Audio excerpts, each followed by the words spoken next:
And that space allows you to have intrigue and curiosity and an element of mystery and suspense and excitement, which is what breeds passion. In fact, intimacy itself requires a little bit of distance. Intimacy is so often misunderstood. We think intimacy is about deep, deep, deep connection only, but it's actually a dance between connection and disconnection. Welcome to Heal Your Relationships. This podcast is all about healing your marriage and your other close relationships without waiting for the people around you to change. I'm your host, Dr. Kavita Sun. Let's dive in. Hello, my friends. Happy Thursday. All right. We have a fun teaching and sharing for you guys today. But before I get there, I hope you are having a wonderful holiday season, whether you celebrate Thanksgiving and Christmas or not. If you happen to be in the part of the world that celebrates, you probably have some, at least visually, festivities around you. And I hope you are just enjoying the flavor of the season. I myself grew up in southern India as a member of a Hindu family, so I did not grow up celebrating Thanksgiving at all, and celebrated Christmas sort of in a low-key fashion when we were in the UK for a few years as my dad was doing his fellowship in retinal surgery. During that time, a few years in the UK, we celebrated Christmas very low-key. We'd get this tiny, tiny plastic Christmas tree. Have you seen those? It was so tiny, and we put them on top of the mantle, and it would hold maybe like 5 little ornaments. And my mom had that same Christmas tree. She'd put it back in a box and bring it out every year. And that's it. And then each of us, I am one of 3 siblings. I'm the eldest of 3. And all of us got one present. And I think that was something that my parents very sweetly did, because they knew that we would be going to school with other kids who were getting tons of presents and such.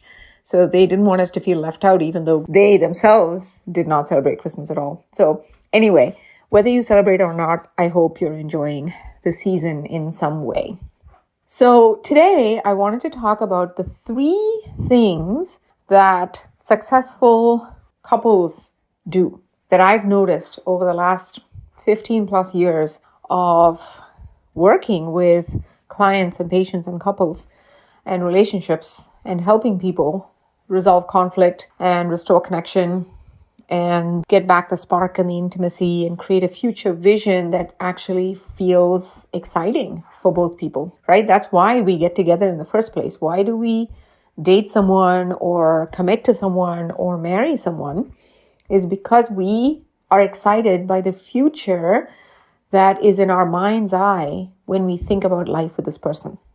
We don't really know what the future is going to be, but what we think the future is going to be feels exciting and good.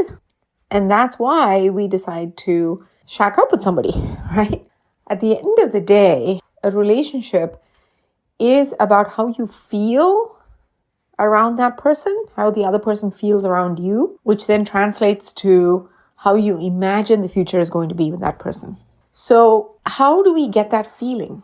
How do we get that feeling of trust and ease and connection and excitement for the future?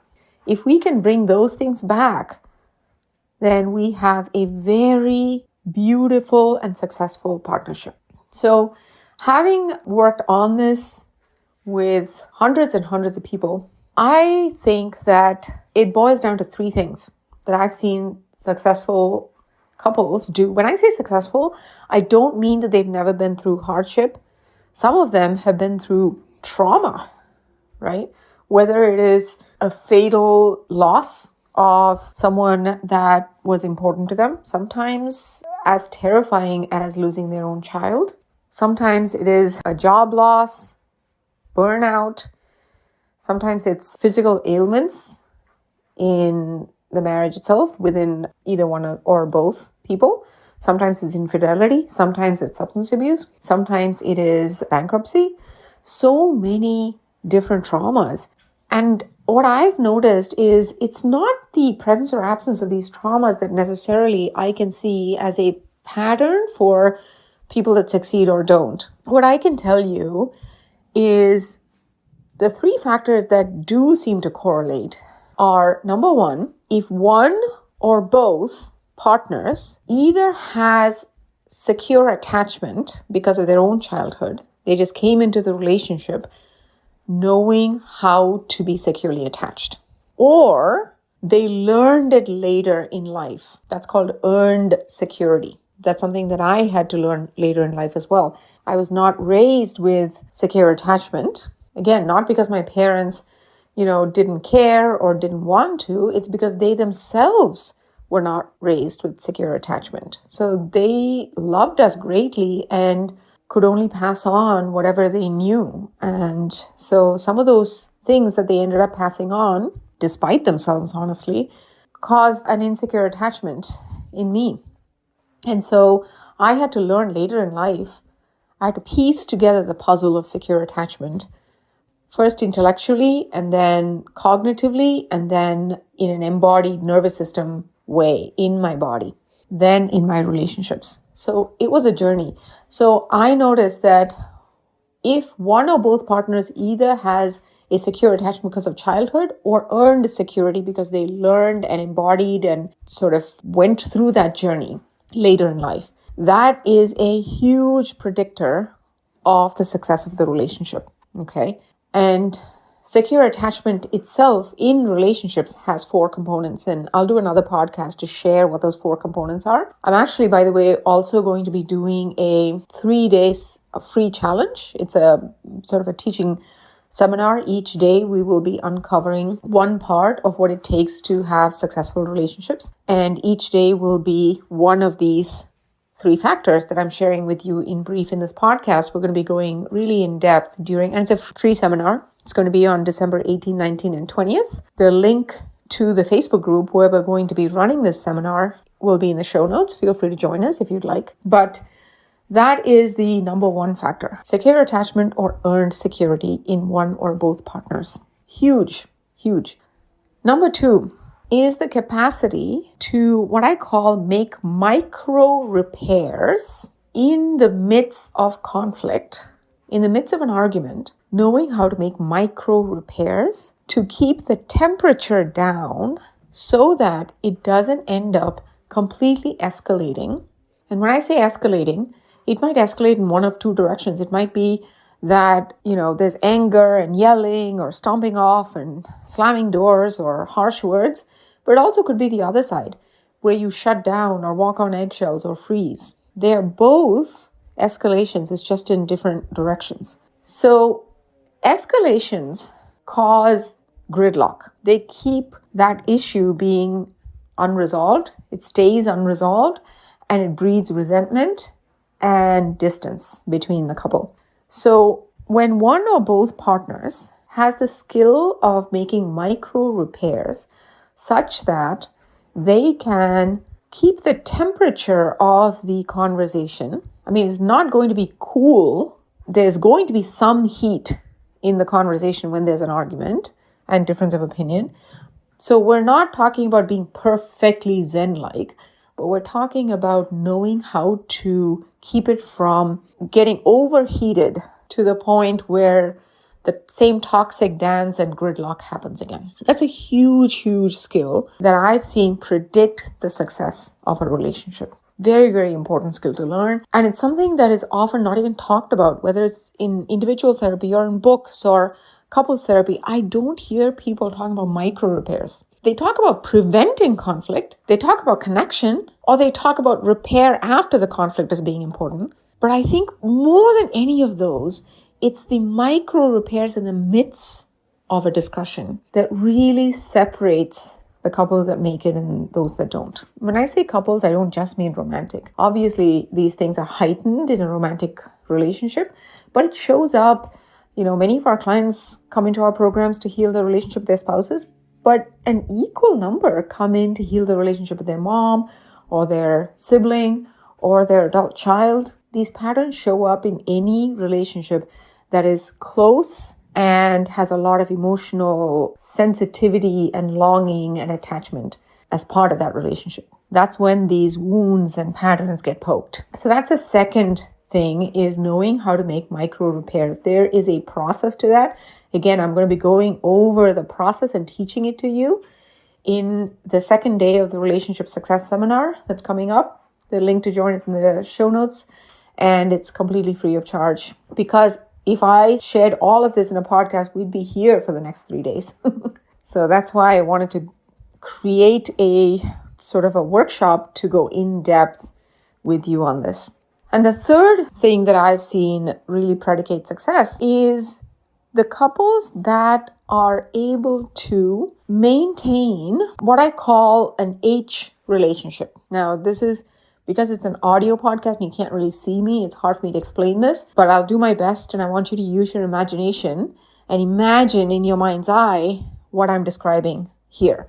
Imagine the letter A, right? The capital A. Notice how the two sides of the letter A are pushing against each other. They're leaning on each other, right? That is a visual of a codependent relationship. It's where you're pushing against each other, and that's the only way that you maintain quote unquote stability in the relationship, is by pushing against each other. There's a lot that goes into codependent relationships, but that's a visual for how I explain codependent relationships. And then the goal is to go from that A shape to an H as in horse, right? Think of the letter H. Can you see the two arms are not leaning on each other? They are independent and steady by themselves, but there is a link. There is a line that connects the two sidebars, and that is an interdependent relationship. That is a healthy relationship. So to go from an A to an H relationship, there's actually a 6-step process that I teach to go from a codependent relationship to a healthy, mutually satisfying, deep, exciting, interdependent relationship. Those are the relationships that not just stand the test of time, but do so in a way that feels good to both partners. Like, you don't want to just get to being 90 years old with your partner. You want to get to 90 and still like that person. That's the whole point, right? And so going from A to H is how you get there. And notice the two arms of the H have space in between them, but they're not completely disconnected. Right? They're not like parallel lines. There is a deep connection in the center. I see people either leaning against each other in this codependent A relationship, or they're completely disconnected and leading parallel lives like roommates. The two spikes of divorce in the United States is either in couples who are in that A dynamic, push and pull codependency, or they have completely disconnected and they're living parallel lives as roommates, and that spike of divorce happens when the children go off to college and then the parents cannot really find anything to talk about anymore. Without the buffer of children, it completely disintegrates. So we want to go from A to H, where there's space between two people, but there's deep connection as well. And that space allows you to have intrigue and curiosity and an element of mystery and suspense and excitement, which is what breeds passion. In fact, intimacy itself requires a little bit of distance, which is a whole another topic by itself. I could talk for an hour about how intimacy is so often misunderstood. We think intimacy is about deep, deep, deep connection only, but it's actually a dance between connection and disconnection. I'll do another podcast on how do you dance between those two, and how does that provide the best, but most nourishing kind of intimacy. But these are the 3 characteristics of successful couples that we want to learn to embody. Quick review. Number 1, secure attachment or earned security. And there's 4 components of secure attachment or earned security, which I'll go over during our 3-day seminar. Number 2 is being able to do micro repairs during a conflict or argument. And again, there's a process for that. And then number 3 is knowing how to go from A to an H relationship. And the H relationship is an interdependent, connected, but also sensual and passion-filled relationship. Now, again, when I say passion, if we're talking about romantic partnership, of course, we're talking about sexual passion. But if we're talking about, you and a sibling, there is still that having space and interdependence between you and any other important adult in your life allows you to have awe and respect and admiration for the other person and allows them to have those feelings for you, which is very important in a healthy interdependent relationship. So we're not just talking about sexual passion. We're talking about passion and awe and admiration in general. Okay? So I want you to consider what we've talked about today and ask yourself, what do I know about these 3 things? Have I learned? I didn't. Even as a double board certified psychiatrist, I did not know what these 3 things were.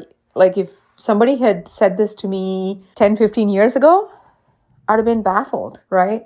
So I didn't know. And if you don't know, it's time to learn. Number 1, because your life will be more enjoyable and rewarding. We all have one life, right? And number 2, because if you have children or nieces or nephews, you're passing on a legacy each and every day. And we owe it to the next generation as well to heal ourselves. So I hope that was helpful for you. And again, I'll be going a lot in depth on each of these and really breaking it down and helping you customize this to your own life during our 3-day relationship success seminar. It's on the 18th, 19th, and 20th of December at 8 p.m. Eastern via Zoom. All of the information is in the link that is in the show notes, so you can register there. And if you register and you're not able to make it live, you will get replays. So even if you think you might be traveling during those times or days, feel free to register so you can get the replays and benefit from this information. Thank you. Take care, and I'll talk to you in a few days. Big hugs. Bye-bye.